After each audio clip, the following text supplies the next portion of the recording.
My name is Charlotte Roche. I'm the author of Wetlands, and now I'll describe a little bit about the story of Wetlands. So it's about the 18-year-old Helen Memel, and she lands in hospital right at the beginning of the story because she is shaving her around the butthole, and she actually cuts into the...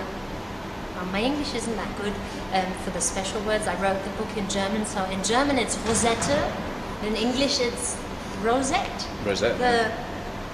The foldy little skin around the butthole. She cuts into it while she's shaving, and so she gets infected piles and she lands in hospital. So she's in hospital, practically lamed. Is it lamed? No. Yeah? Like as if you have no legs? Yeah. She lies in hospital, and then she investigates her body. She's very much into masturbating. She loves her menstruation blood. She loves talking about everything people would normally say is a taboo. She's a very open-minded young woman, I would say. I saw lots of advertisement going on television, but I don't know if you know it, you're a man. The perfume panty liners, for example, or there's special soap. They have it in England also, but I know in Germany it's called like Intima wash lotion, and it's for the female genital area, and it's special soap you have to buy to actually get rid of the genital smell, which I would always watch the advertisement and think, am I the only person not using this chemical stuff for the vagina? Not the panty liners that are perfumed, and not the vagina soap and stuff. So I thought, this is actually cramping me having sex with my husband. When he would, I would lie there like this, thinking, oh no, sort of like, is this smell good or bad? I don't know. I can't tell, because these advertisements were making me very insecure. Because I thought all the women are using it, but not me. And then I had to invent someone in the book that didn't have these problems that I have. And it's, for me, you know, it's a big misunderstanding that people think a person who's written a book like that hasn't got any problems with anything. You know, people would imagine me sitting around farting all the time, but I wouldn't. I would rather die. And I'm really worried about certain things, going to public toilets, and it's sort of, I don't want anybody to smell or hear anything I do on the toilet. And I'm really embarrassed, and I put it all in the book. It was more like writing my heart out about the embarrassing things I have on my body, and instead of wanting to shock people and showing how cool I am, not at all. I definitely wanted to be funny when I wrote it. I didn't think of a reader or anything. It's the first thing I've ever written. I only wrote it for me in the first term. I thought it has to be honest in my eyes, it has to be funny in my eyes, and it was. I was writing and killing myself laughing, but also sort of sitting there thinking, this is going to be released, oh God, I'm going to ruin my life, you know, I'm never ever going to get a job somewhere after this. And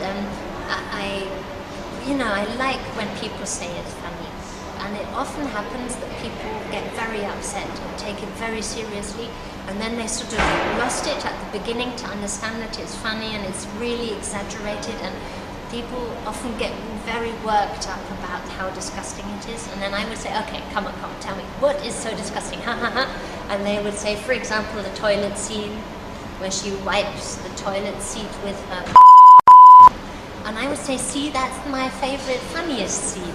So lots of people think my favorite, funniest scenes are the most disgusting scenes. And also concerning the pornographic aspect, I wanted to write an honest book about the female body. You know, it's not only having this female sexy presentation aspect of, oh, I'm shaven and I'm clean and look, you can have sex with me, but also it's a sick body, it's a body that has sometimes, and that is also a taboo, I'm afraid. Women actually have to you know.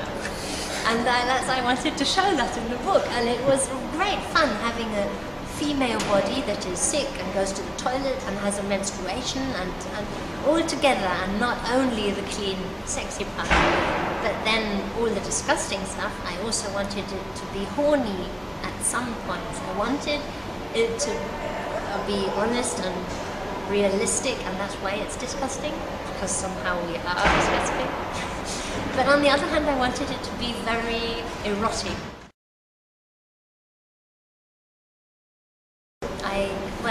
I can only try and remember what we expected back then. It was the beginning of last year, and my publisher and I thought it was a very difficult book to sell because it's so disgusting. So, we didn't think it was like a pornographic literature, so everybody would buy it. So we thought it's a difficult thing to advertise for because people maybe wouldn't understand. And we thought the first edition was supposed to be 50,000 books. And I remember us being worried not to sell the first pile of books. So that shows that we didn't expect the success at all. It's so much attention, so much really negative, sort of scandalous articles about it, wanting to forbid the book and put me to prison and stuff like that. And also really intellectual, wow, feministic manifest, super duper, liberates women and stuff. And there's so much attention and always more and more press waves of stuff. And I just can't get my mind around it. It's so big and it's spooky. I made that, it's the first thing I've ever written in my life. The first sentence I've ever written is in the book. So, and you just sit there and think, oh, this is really strange. And I think if I try and think about so and so many readers or the attention, then I'll probably go mad.